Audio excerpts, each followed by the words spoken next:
سب کا یہ حال تھا، لیکن اورنگزیب تو چونکہ دین کا رجحان زیادہ تھا اس لیے وہ ہمیشہ ملتے تھے، تو فہرست پیش کر دی جاتی تھی کہ اس علاقے میں اللہ کے نیک بندے فلاں فلاں ہیں۔ ایک بیچارہ نیا نیا ان کی مجلس میں صحبت میں اورنگزیب رحمت اللہ علیہ کی کیا کہنا چاہیے پلٹن میں آیا تھا، جو ان کی کابینہ تھی، اس سے بڑی تعریف کی کہ یہاں ایک بڑے بزرگ ہیں، ایسے ہیں، تو جناب والا ان سے ملاقات تو بہت ضروری ہے۔ اورنگزیب رحمت اللہ علیہ نے کہا کہ یہ وقت سونے کا ہوتا ہے، مگر آپ کی خاطر ہم کچھ وقت ان کی مجلس میں گزاریں گے، اطلاع کرا دیجیے۔ اطلاع ہو گئی، اورنگزیب گئے تو اس نے جو لے کے گیا تھا شامت یہ آئی اس کی کہ اس نے کہا کہ کتاب و سنت میں اور فقہ میں اس وقت آپ کی پوری مملکت میں ان کا مثیل اور ان کی نظیر نہیں ہے، اتنے صاحب علم۔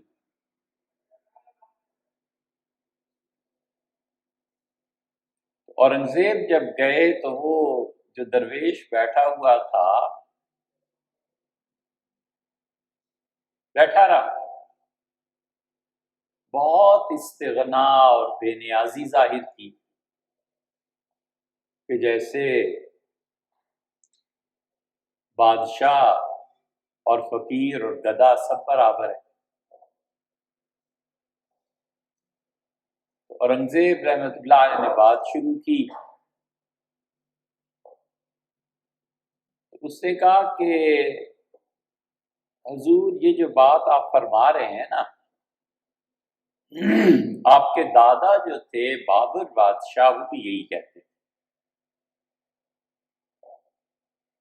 اور بابر بادشاہ کو شکست جب ہوئی اور سکندر لودھی نے ہندوستان سنبھالا تو اس نے بابر کے باپ ہمایوں کو یہاں سے نکال دیا اور وہ عراق چلا گیا۔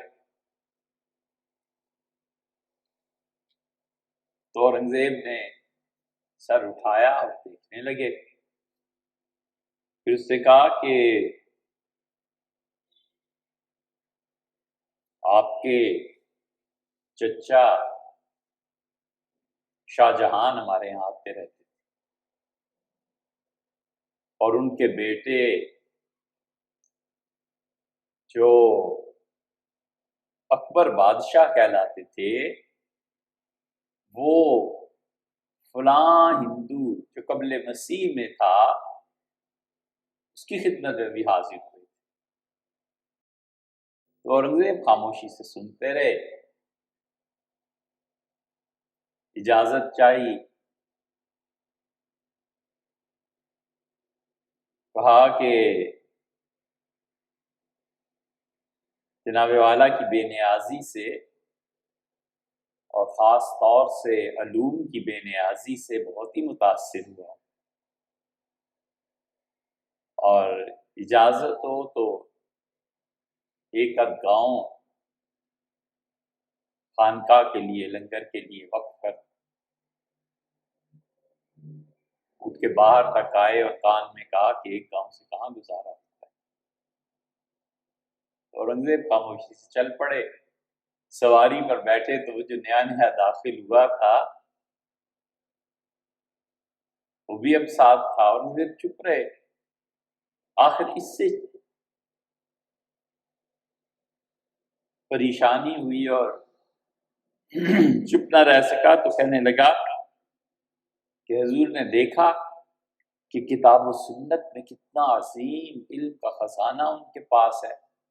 اورنگزیب نے برجستہ کہا کہ بالکل ساری چیزیں ملاحظہ کی، بہت متاثر کن ہیں، وہ در علم تاریخ نیز مدخل دانا، سب سے زیادہ متاثر تو ہوں کہ تاریخ میں جو ان کا علم ہے نا اس کے تو کیا کہیں.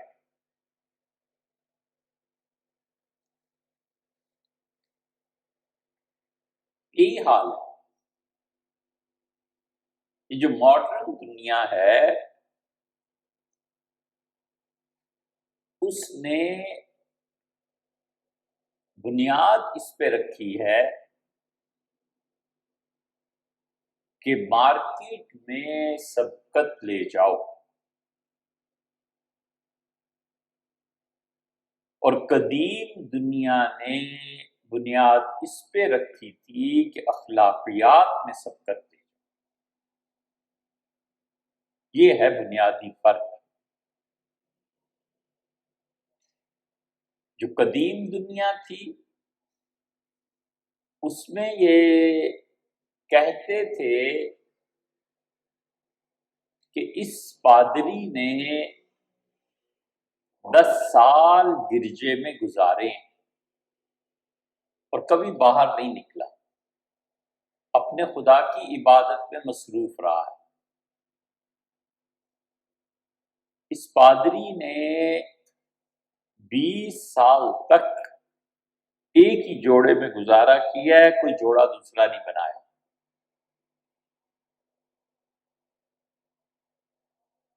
وہ اخلاقیات کا تقابل تھا. اور جدید دنیا میں علوم اور اخلاقیات کا تقابل نہیں ہے، یہاں یہ ہے کہ آپ مارکیٹ میں اپنے آپ کو کتنا کیش کرا سکتے. بس یہ خلاصہ ہے دونوں کے فرق کا. اور برطانیہ اور ملکہ وکٹوریہ اور اس سے پہلے کا دور پھر بھی کوئی تہذیب تھی. یہ امریکن تہذیب جو ہے یہ بالکل اس بات پر آ گئی کہ جو تم میں خوبی ہے اس کا اظہار کرو. یہ تو پھر غنیمت ہے امریکہ میں کہ اس خوبی کا ٹیسٹ لے لیتے ہیں کہ تم واقعی اس قابل ہو یا نہیں ہو. اب دنیا میں ایسے ممالک بھی پائے جاتے ہیں جہاں پر کوئی ہنر موجود نہیں ہے اور کاغذ کا پرزہ گواہی دے دے گا کہ تمہارے پاس یہ ہنر ہے، اور جو چیک کرنے والا ہے وہ بھی ناقص اور جو آیا ہے وہ بھی